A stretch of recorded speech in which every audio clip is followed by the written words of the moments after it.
Chapter 8. Portrait of an Anglophile as a Teen Girl. It was bitterly cold on the 8th of November 1993. Even so, my traveling companion and I were topside on the PMO ferry, the Belgian port of Ostend far behind in the early morning darkness. After many rounds of canasta with another couple, we went up to stay awake in the bracing air. As our ferry turned southward, I sat in the pre-dusk light, a grayish-white chalky wall on my right. That was when, in a sleep-deprived manic stupor, I shook my companion and exclaimed, "The cliffs of Dover! That's the cliffs of Dover! I see the cliffs of Dover!"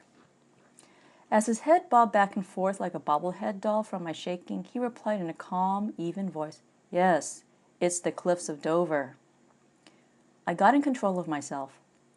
In silence, we watched the white cliffs pass by us as the ferry motored towards the port of Dover. I was finally in England. It all started in 1984 when I was 11 going on 12 and laid up at home for 2 weeks with the chicken pox. After I reread multiple times the school library's 3 Madame L'Engle books, I wandered to the living room. I was sick of being confined in my bedroom, sick of being itchy, and just sick of being sick. No one was home. Daytime TV was modeled in soap operas and cheesy game shows. So, for lack of doing anything else, I took down from the wall-sized cabinet the dark blue heavy tome that was The Complete Works of Shakespeare, Kittredge Player's Illustrated Edition, for the first time ever. I blew off the dust and sat down on the couch. Up to that point, I had never read nor studied Shakespeare. After all, I was a 6th grader and Shakespeare was only taught in high school. While my family watched plenty of TV and movies, Shakespeare was never on their watch list, so I entered Shakespeare world as an absolute newcomer. Fortunately for me, the Shakespeare my family had was a particular edition that had black and white photographs from British Shakespearean actors who performed in full stage dress and makeup. The photographs were copyright 1958, and the plays were staged in the Old Vic Theatre and Memorial Theatre. I saw middle-aged Sir John Gielgud as Benedict in Much Ado About Nothing, young Vivien Leigh as Viola in Twelfth Night, and a middle-aged Laurence Olivier as Richard III in The Tragedy of King Richard III. I saw a young Claire Bloom as Juliet in Romeo and Juliet, and a young Richard Burton as Hamlet in Hamlet, among other British actors. Each Shakespeare play had performance photographs that followed the plot, and the photos were so heavily annotated, which identified author names, character, storyline, and act and scene, that I didn't even bother to read the plays that first time. I studied the photographs and read the annotations, sort of like a high-end picture book version of Shakespeare, to get the gist of the plays. Also, Olivia rocked that eyeliner, and Burton was very pretty. Swoon. After that first run-through, I went back and read the parts of the plays that the photographs had illustrated. That was my introduction to Shakespeare's language in these bite-sized pieces. Come to think of it, this was an ideal method for a preteen newbie to tiptoe into that fantastic yet confusing world of Shakespeare's wordplay. Surprisingly, the play that I understood the most at the time was The Taming of the Shrew. This came in handy a couple of years later when my family viewed the moonlighting episode titled Atomic Shakespeare. I grinned like a crazy person, as I felt like a Shakespeare insider for the first time in my life. But Shakespeare did not make me into an Anglophile at that time. His words were too grown up, and I was too young to understand them. Thanks to Pa's love of James Bond movies, he even brought the entire family to watch Octopussy when it showed in the theaters in 1983. And my family's embarrassing enjoyment of Benny Hill, I was familiar with some British accents and mannerisms. When my friend Jill became a fan of Remington Steele and got me to watch it as well, I enjoyed the show and the sparring between Stephanie Zimbalist's and Pierce Brosnan's characters. But I wasn't particularly drawn to Brosnan, just like I wasn't particularly drawn to Roger Moore as a Brit. Then, one day, I turned on my room's TV, switched it over to KERA, the local PBS station in North Texas, and saw the program Mystery present The Adventures of Sherlock Holmes. I sat at the foot of my bed, heard the opening notes of string instruments, saw a montage of upper-class and lower-class street life in Victorian England, and viewed the episode titled A Scandal in Bohemia. For the next hour, as I watched Watson chide Holmes for his drug habit, Irene Adler bests Holmes's brilliance, and Watson's voiceover of Holmes's enduring respect for the woman, I never moved from the foot of my bed. I was hooked. After I viewed that episode, my imagination wanted to dwell on Holmes's Victorian London beyond what I saw on the screen. Soon I sought out Sir Arthur Conan Doyle's stories of the great detective and his Watson. Between the school and public libraries, I found and read all 56 short stories and 4 novels that recounted Holmes and Watson's adventures. I compared them to what I saw on the small screen and was happy to see that the TV adaptations were close to what Conan Doyle wrote, including his descriptions of Holmes himself. Jeremy Brett's Holmes was a perfect match. I even went so far as to consult a secondary source. W.S. Baring Gould constructed a speculative timeline of Sherlock Holmes's life, which included the dates of his cases and compiled a bibliography of Doyle's Holmesian works in order of publication. I meticulously copied all of that down in neat schoolgirl cursive on college-ruled loose-leaf paper and placed them in a folder for safekeeping. The fact that I still have that folder, nearly 30 years later, is testament to the obsession that I had for Conan Doyle's created world. I researched Victorian England in my family's encyclopedia collection so that I had an accurate mental picture of Conan Doyle's setting. I often fell asleep as I spun my own stories of Holmes and Watson solving mysteries within and beyond 221B Baker Street. In my drowsing mind, Jeremy Brett was always Holmes, Edward Hardwicke always Watson. It never occurred to me to write any of those imaginative bedtime musings down, and I'm glad I didn't. One could only imagine what a preteen girl's Sherlock Holmes fan fiction would have been. When one considers that I was still learning how to write fiction, I shudder at what could have been. By the time my obsession with Sherlock Holmes had run its course in high school, I was a full-blown Anglophile. I read and studied all of C.S. Lewis's The Chronicles of Narnia in 7th and 8th grade. After an earlier obsession with the Monkees in my freshman year, I discovered Led Zeppelin through the local rock station on my sophomore year. I read about the band's origins and dirty laundry details in book-length biographies, both authorized and unauthorized. The unauthorized ones were more exciting. More importantly, however, I spent my evenings watching PBS rebroadcasts of various British television programs. I watched programs like James Burke's Connections and The Day the Universe Changed, the TV adaptation of James Herriot's All Creatures Great and Small, the dramedy Butterflies, Rowan Atkinson's Black Adder, and the now classic Monty Python's Flying Circus. I even watched Blake's Seven, even though the storylines were confusing, the special effects were wretched, and the series finale made me mad. In spite of some dubious programs, I continued to turn to KERA whenever my TV was on.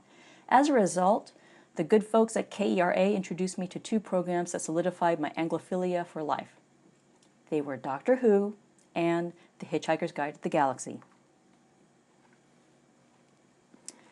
Having debuted back in 1963 and thanks to its 2005 revival, Doctor Who today is a well-known sci-fi phenomenon. This popular recognition, however, wasn't so in early 1980s America. Seen as a niche program on late-night PBS stations, I first heard of Doctor Who in middle school from another of my small circle of quirky friends. Cheryl, who will always be the environmental one in my memory, told me about the 4th Doctor and then had to explain why he was the 4th. Intrigued, I stayed up well past my bedtime on a particular Saturday in 1983. In my darkened bedroom, I saw Tom Baker with his floppy hat, never-ending scarf, and manic eyes as the Doctor for the first time. I don't recall exactly what episode it was. After some research online, I believe it was Warrior's Gate, since I vaguely recall the segment Romana and the robot dog K9 in it. I do remember feeling lost as a new viewer. This was no surprise, as Doctor Who back then was serialized in multi-part story arcs, and I started watching the middle of one of those arcs. I watched the next subsequent episodes into Logopolis, when I saw my first regeneration of the Doctor from the 4th to the 5th. "Oh my God, it's Tristan Farnan!" I exclaimed. Up to that point, I knew the actor Peter Davison in only one role. He played the funny, often whiny, but always mischievous pretty boy Tristan Farnan on the British TV series All Creatures Great and Small. So when I saw the end of Logopolis, I had to see what this version of the Doctor would be like. On a side note, I still consider the 5th Doctor as my Doctor. That is, the Doctor that hooked me into becoming a Doctor Who fan. Through my middle and then early high school years, I followed Davison into the 6th Doctor, played by an irritating Colin Baker. By the time I watched Sylvester McCoy's Seventh Doctor with his companion Ace, I was driving myself to Century Books to get the most recent issues of Doctor Who magazine, along with issues of Omni. Then Doctor Who was abruptly cancelled in 1989. One would think I was upset, especially since there was no closure in the Seventh Doctor's run. However, one program had supplanted my Anglophilia by then, The Hitchhiker's Guide to the Galaxy. We'll have to travel back in time for a bit. In 1985, I didn't know of the radio series. I didn't know of the books. I had no idea who Douglas Adams was. So like the blank slate I was when I first read Shakespeare's plays and saw Jeremy Brett's Sherlock, I turned on the TV and switched over to KERA. I heard the beginning banjo strains of the Eagles' Journey of the Sorcerer and saw the opening credits of The Hitchhiker's Guide of the Galaxy.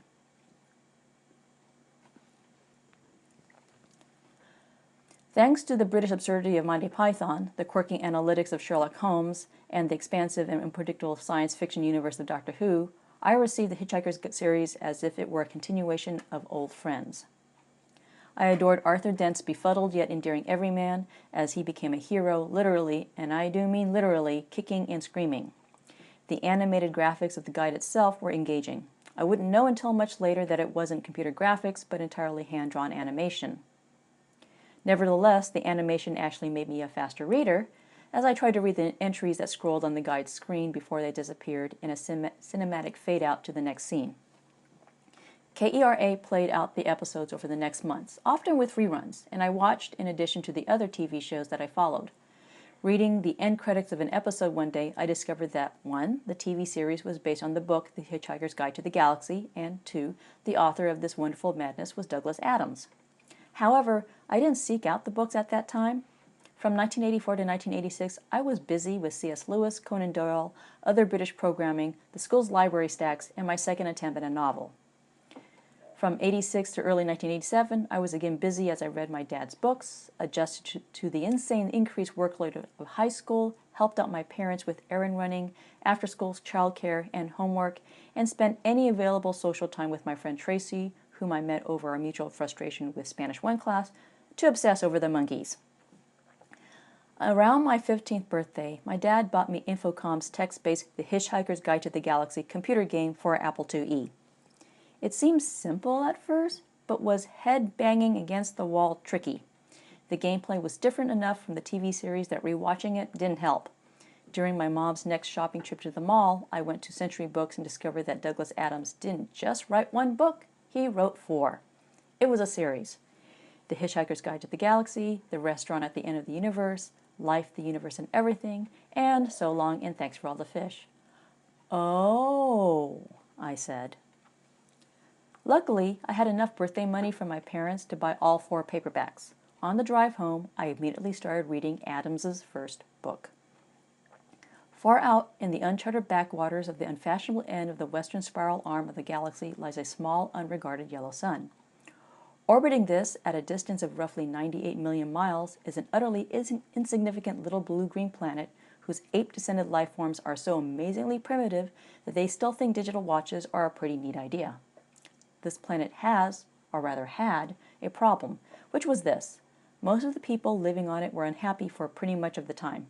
Many solutions were suggested for this problem, but most of these were largely concerned with the movements of small green pieces of paper, which is odd, because on the whole, it wasn't the small green pieces of paper that were unhappy. And so the problem remained, lots of people were mean, and most of them were miserable, even the ones with digital watches. The book was a little different from the TV series. It was utterly useless in helping me puzzle out the computer game. It took me ages and ages to figure out how to get the damnable babelfish into my ear, for instance. The writing was quirky, verbose, and at times absurdly morose. I loved it, enough to actually make my fandom public.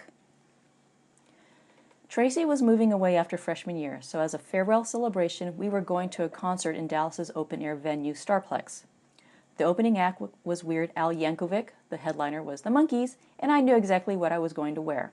I copied the cover of the Hitchhiker's Guide to the Galaxy computer game box with colored pencils, crayons, and markers on stout computer paper. Afterwards, I brought the finished mini poster to the local tea-shop making shop at Form 303. Cool, the t-shirt shop guy said when he saw the picture. Yeah, I replied, smiling. When I came back the next day, he handed me a small white t-shirt with my hand-drawn picture transferred on it and my original picture. When Tracy and her mom came to pick me up, I was wearing my new t-shirt, acid-wash peg jeans, and white Reeboks. Wow, Tracy said, did you make that? Yeah, awesome, she replied. You're a great drawer. Then she said, I cannot believe I'll be seeing Peter Tork. Peter Tork was Tracy's favorite monkey. We had tickets to lawn seating just over glorified blankets on the grass, but a couple decided to give up their seats that were close to the stage because the woman felt sick and wanted to be closer to the restrooms. Tracy and I swapped tickets with them, and we sat on lawn chairs within throwing distance to the stage. Sitting next to us was a family, parents, a couple of small kids, and an awkward teenage guy who, for the life of me, I cannot remember what he looked like. My first and only Weird Al concert was a riot of color, roller skates, and accordions. It was awesome. When 3 members of the Monkees arrived on stage, Starplex went nuts. Mike Nesmith, who was my favorite monkey, refrained from the nostalgia tour, having moved on with his own creative projects. Tracy bounced around, and her eyes bugged out like an apoplectic owl as she saw Peter Tork live. In the middle of the Monkees set list, I think it was during Davy Jones' slow singing, maybe Daydream Believer, I heard to the right of me a voice that strained to be heard over the Monkees fans. Hey, is that from the Hitchhikers game? It was the teenage guy. Yeah, I replied. Where'd you get the t-shirt? I made it. He nodded impressed. Have you read the books? Just the first one. I've seen the TV show, though. He nodded again. The books are better. Don't spoil it for me. He laughed. So while Tracy slathered and gibbered over Peter Tork, I geeked with a guy about the inner details of The Hitchhiker's Guide to the Galaxy. Afterwards, when I told Tracy what happened in the car ride home, she asked, Did he ask for your phone number? Huh? No. Did you ask for it? For his? What? No. Oh, Raphael. Tracy shook her head. What? In the driver's seat, Tracy's mom chuckled.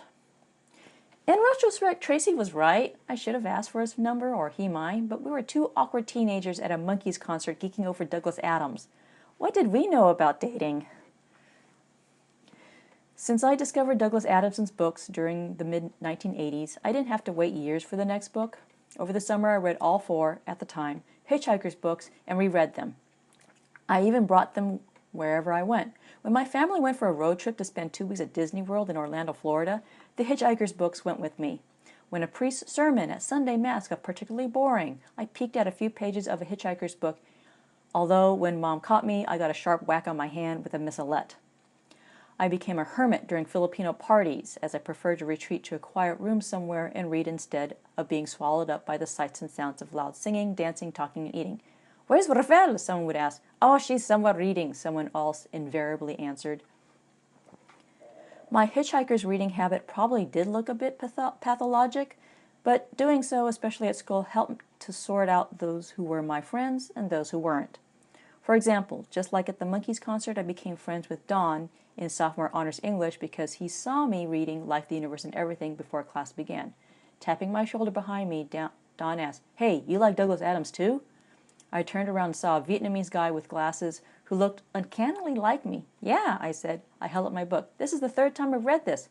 So you understand cricket, right? He asked. I shook my head. I have no idea. Me too. What's up with those wickets anyways? Thanks to Douglas Adams, our shared confusion of British professional sports was the start to a great friendship that lasted all through the craziness of high school. Once I finished rereading So Long and Thanks for All the Fish, I fell into a bit of a hitchhiker's withdrawal, that weird grief at the end of a book's world in an author's voice. So I was delighted when Adams published another book, Dirk Gently's Holistic Detective Agency, in 1987, even though it wasn't a hitchhiker's book. I didn't want to wait until the school or public libraries adopted a copy or until it came out in paperback, so I bought the first hardback edition with some saved-up babysitting money. I read it in one sleep-deprived night. When Neil Gaiman was still primarily a journalist, he published in 1988 a biography of Douglas Adams titled The Official Hitchhiker's Guide to the Galaxy Companion. Fortunately for my pocketbook, it was a paperback, so I immediately bought that too. Gaiman's biography was a revelation in Adams's writing process.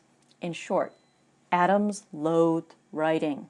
He found it incredibly difficult and procrastinated from writing so much and so often that he may as well have made procrastination into a form of performance art. Gaiman quoted Adams, who said, "Writing comes easy. All you have to do is stare at a blank piece of paper until your forehead bleeds." When I read that, the writer in me gave a loud and profound sigh of relief. After my second attempt at a novel, which was barely beyond 100 double-spaced pages, so not even a proper novel at all, I was blocked. I couldn't think of anything to expand my draft, so I had set it aside and started what I thought was another novel. After 10 pages of that, I got blocked again, so I set that aside and started on another idea for a novel. After 30 pages of that one, I got blocked again. I gave up writing after writing 50 pages of yet another new project. I couldn't think of a way to rescue my heroes who were stuck in an air ventilating shaft while surrounded by hidden cameras, laser detectors, alarm bells, and bad guy security guards who were looking for them.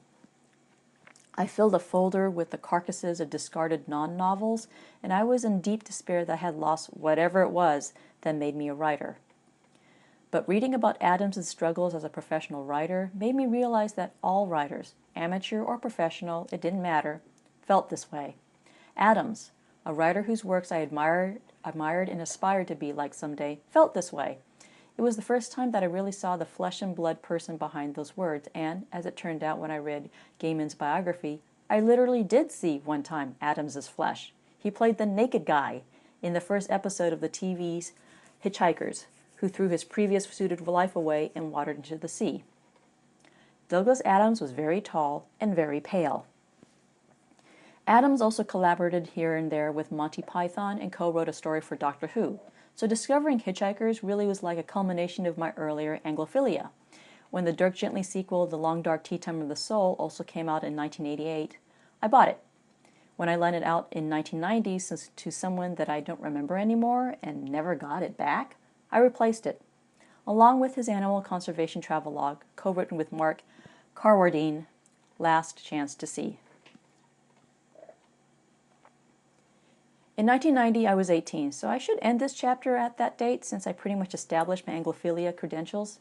However, I started this chapter in 1993, so I'll go on a bit because Douglas Adams died on May 11, 2001. He never got to see technology like the iPad, which he, an Apple fan, would have loved, and never got to witness The Hitchhiker's Guide to the Galaxy's 2005 theatrical release, for which he co-wrote the script. And part of me still misses him terribly. When it comes to Douglas Adams, I have one big regret. In late 1990, Adams came to Dallas, Texas for a book signing at a local bookstore. That particular bookstop was far enough away from the college where I was a freshman student that I had to get a ride. I didn't have a car with me on campus. His book tour was promoting Last Chance to See, which I had bought, but I also brought along my hardback Dirk Gently's Holistic Detective Agency. The line, as one could imagine, was very long. It snaked back and forth from Adams's signing table, through the bookstore, and out the door. I was in line for a long time, but was just enough in the store to see Adams himself. Even though he was sitting down, he was so tall that I easily saw him, slightly receding dark hair that needed a trim, big chin, impish smile, open-collared button shirt, no tie, and a sports coat. Then my at-the-time boyfriend, whose car I had hitched a ride, said, "We gotta go. I have a class in 10 minutes. "What?"